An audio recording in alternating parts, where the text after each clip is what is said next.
Since it was first published in English in 1927, the Tibetan Book of the Dead has proved to be the most popular book on Tibetan Buddhism in the Western world.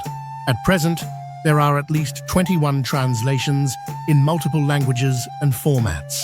There are also multiple expert commentaries ranging from scholarly discussions to Buddhist practice guides.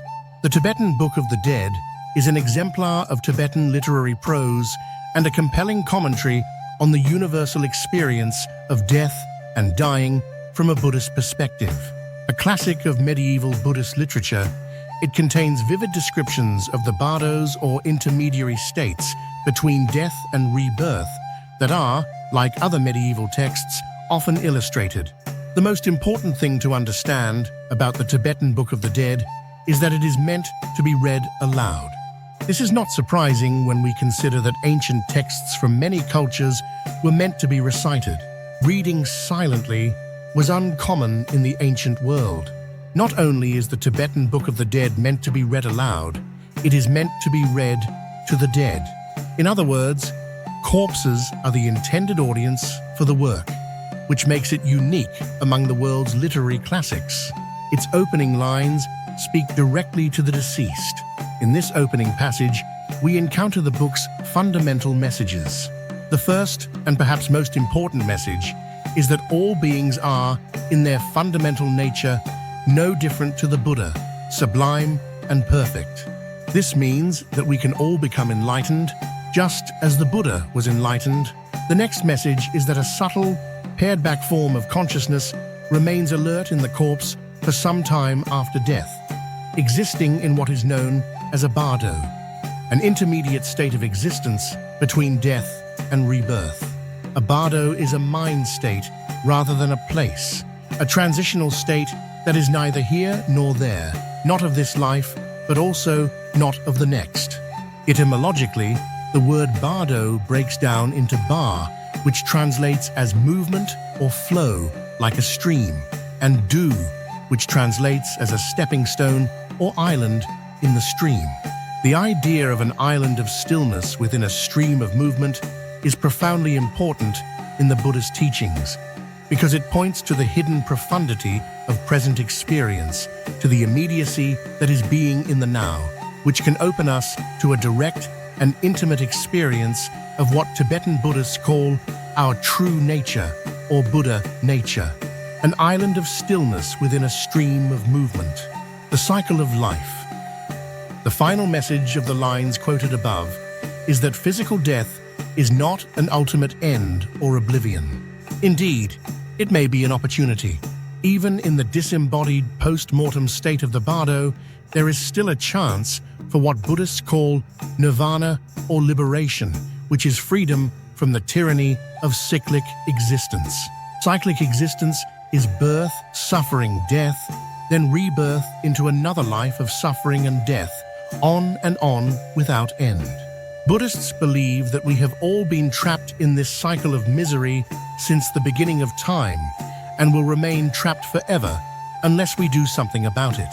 The Tibetan Book of the Dead tells us what to do about it. It tells us how to achieve liberation in the moment of death and fulfill our potential as spiritually awakened beings, as Buddhas. This profoundly appealing promise is at the heart of Tibetan Buddhist beliefs about life and death. Origins. As a book, the Tibetan Book of the Dead has a mystical origin story and a publication history unlike any other. According to Tibetan tradition, it was created in the 8th century, around 750 CE, by Padmasambhava, a mystic and prophet from Odiyana, in what is now far northern Pakistan, who established Tantric Buddhism in the Tibetan Empire. Padmasambhava did not write or compose the text, but rather spontaneously dictated it to Yeshe Tsogyal, a Tibetan princess who was his most important disciple and the first Tibetan to achieve enlightenment. Yeshe Tsogyal is one of the few women in recorded history to be venerated as a fully awakened Buddha. Padmasambhava told his exceptional disciple that the book's message was not for that time, but for some future time. So Yeshe Tsogyal hid the text in a cave high on a mountain in central Tibet. Padmasambhava then prophesied that the text would be rediscovered more than 500 years later, when it would be needed by the people of Tibet and the world. Exactly as prophesied around 1341, when the bubonic plague was cutting down millions in Europe and Asia, a spiritually precocious 15-year-old boy, following instructions he had received in dreams and visions, climbed the mountain, entered the cave, and found the text. The boy was Karma Lingpa, from then on renowned as a saint and visionary, and the prophesied Tibetan, or treasure revealer, of the spiritual treasure that is the Tibetan Book of the Dead. The text was copied and distributed throughout Tibet and the lands where Tantric Buddhism flourished: Bhutan, Nepal, Ladakh, Sikkim, Mongolia, and China. It became one of the most treasured texts of Tibetan Buddhism. If we accept the traditional version of events, the Tibetan Book of the Dead was created centuries before the epic poem Beowulf was composed in England, but was not made public or widely distributed until around the time when Chaucer wrote the Canterbury Tales. This has to be one of the longest publishing schedules in history, spanning nearly 600 years. True or not, the origin story adds to the book's mystique. Read more. Guide to the Classics. The Tale of Genji, a 1,000-year-old Japanese masterpiece, The Universality of Death. The publication date for the Tibetan Book of the Dead, 1341 CE or thereabouts, gives us the historical context for the work's appeal. The perilous time in which it was disseminated, at the height of the Black Death in Asia and Europe, meant that its unique vision of death as an opportunity for enlightenment resonated with a terrified population. Its emergence or rediscovery at the time of the bubonic plague and the Buddhist promise it holds of liberation from the cycle of rebirth and suffering made it the most sought-after text in the medieval Buddhist world. Its depiction of death and dying offered guidance in a time when human beings felt under siege by plague and conflict. Of course, death is not just a medieval concern. All beings die and all beings grieve, human and non-human animals alike, so death both fascinates and terrifies. Although the Black Death no longer stalks the world, other plagues and pandemics have emerged with unsettling frequency: cholera, smallpox, yellow fever, tuberculosis, influenza, AIDS, and COVID-19. There are always wars, earthquakes, tsunamis, wildfires, accidents, and other calamities. Death is our shadow. It darkens our steps from the minute we are born and endures after our life is lost, casting a pall of grief over those we have left behind. The Tibetan Book of the Dead became and remains the most well-known book about Buddhism in the Western world because it deals with the only topic common to us all: the inevitability of death and our need to psychologically or spiritually process that truth. Translation and reception in the West. The story behind the Tibetan Book of the Dead's translation and publication in the West is almost as unusual as its origin story. The book was first published in English in 1927. In Tibetan, the title is Bardo Thodol, which does not translate as the Tibetan Book of the Dead at all, but as Liberation Through Hearing during the Intermediate State.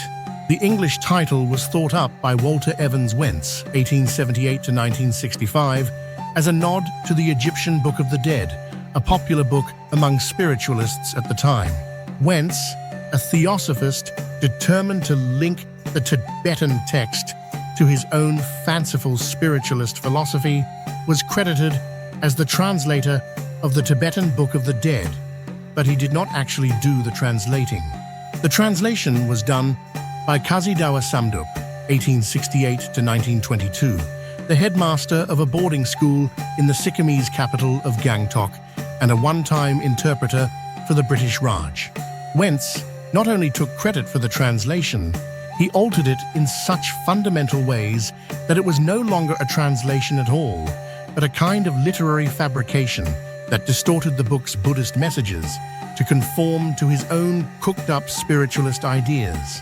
As a result, the Tibetan Book of the Dead, in that first edition produced by Wentz, was a kind of psychedelic travelogue of an afterlife that Buddhists do not believe in.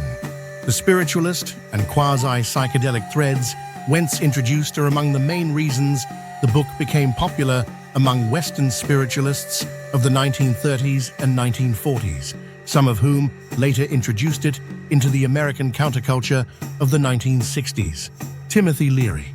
Getty Images. In 1964, The Psychedelic Experience, a manual based on the Tibetan Book of the Dead, was published, solidifying the link between the text and altered or psychedelic states of consciousness. Authored by notorious psychologists and psychedelics researchers Timothy Leary, Ralph Metzner, and Richard Alpert, later the Hindu guru Ram Dass, the work takes Wentz's fabrications and runs wild with them. The link to psychedelic drugs and spooky spiritualism contributes to the Tibetan Book of the Dead's ongoing appeal to a certain alternative Western, non-Buddhist reader. However, this does not wholly explain its enduring popularity. More recent translations are true translations rather than spiritualist fabrications or psychedelic imaginings. This has done nothing to reduce the book's popularity, and it brings us to the real reason it is still one of the best-selling books about Tibetan Buddhism: its vision of what happens to us after death. This vision resonates with Buddhists and non-Buddhists alike, because it provides a philosophy about life and death that addresses both our fascination with and fear of death. It treats death not as a final end, but as an opportunity to become more than we are, to become what we are in our fundamental nature, which, according to Buddhism, is perfect and at one with everything. This satisfies two very human needs: the need to process the truth of death, and the need for our short and often limited lives to have meaning beyond mere survival or biological reproduction. The Tibetan Book of the Dead, or rather the Bardo Thodol, shows us how to achieve both. Whether we believe in Buddhist notions of rebirth and cyclic existence or not, the message this text contains is unique, which is why it has become a classic of world literature and will likely remain one.